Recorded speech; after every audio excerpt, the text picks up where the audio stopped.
যে কোনো সময় যে কোনো ধরনের খবর শোনার জন্য মানসিকভাবে প্রস্তুত থাকতে বলছেন অনেকেই।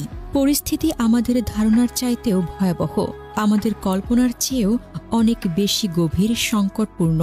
৮০ বছরের কাছাকাছি বয়স, চোখের সামনে মৃত্যুর সাথে লড়াই, তবুও তিনি দেশকে ছেড়ে যাননি। এই মানুষটি বাংলাদেশের ৩ বারের সাবেক প্রধানমন্ত্রী, দেশমায়ের মতো আবেগে বাঁধা এক নাম, বেগম খালেদা জিয়া।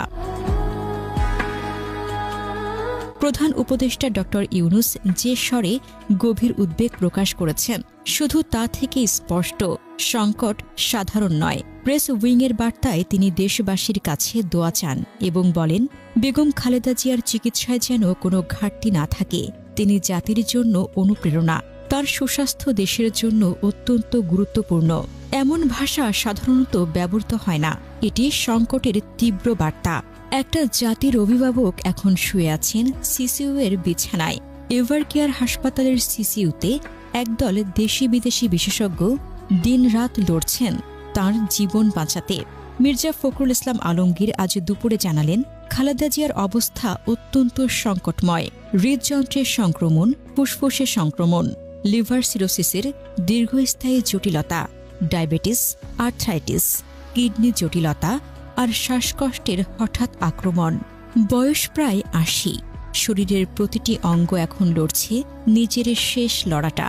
যে বয়সে একজন মায়ের থাকার কথা, নাতি নাতনির হাত ধরে বিকেলের গল্পে, সে বয়সে তিনি ছিলেন কারাগারের অন্ধকারে। ৭৩ বছর বয়সে সম্পূর্ণ সুস্থ শরীর নিয়ে কারাগারে গেলেন, আর বের হলেন একজন অসুস্থ, ক্ষয়িষ্ণু কিন্তু ভাঙিনি এমন লৌহ মানবী।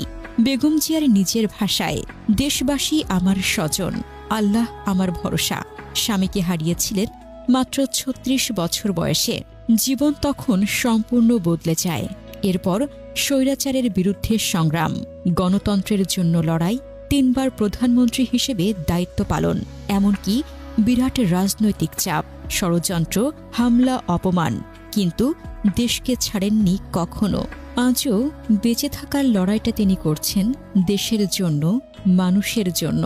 রবিবার হঠাৎ শ্বাসকষ্ট দেখা দিলে হাসপাতালে নেওয়ার পরই চিকিৎসকেরা বুঝে যান পরিস্থিতি খুব জটিল। হৃদযন্ত্রে সংক্রমণ একজন উচ্চ বয়সী মানুষের জন্য অত্যন্ত বিপজ্জনক। ফুসফুসেও সংক্রমণ, এটি শ্বাসযন্ত্রকে যে কোনো সময় বিকল করে দিতে পারে। শরীরের অন্যান্য জটিলতা একে আরও ভয়াবহ করে তুলেছে। গত ৭ জানুয়ারি উন্নত চিকিৎসার জন্য লন্ডনে গিয়েছিলেন তিনি। ১১৭ দিন লন্ডন থেকে ৬ মে দেশে ফেরেন। দেশে ফেরার পর কয়েক মাসেই একাধিকবার গুরুতর অসুস্থ হয়ে হাসপাতালে ভর্তি হতে হয়েছে। শরীর আর আগের মতো নেই, কিন্তু মন, দৃঢ়তা, দেশপ্রেম আজও অটুট। যুগের পর যুগ, প্রজন্মের পর প্রজন্ম তার নাম উচ্চারণ করবে এই বলে। দেশকে ভালোবেসে জীবন দিয়েছেন।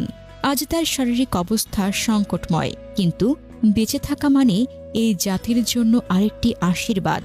তাই আবারও অনুরোধ, আপনারা আপনাদের অভিভাবক বেগম জিয়ার জন্য দুহাত তুলুন।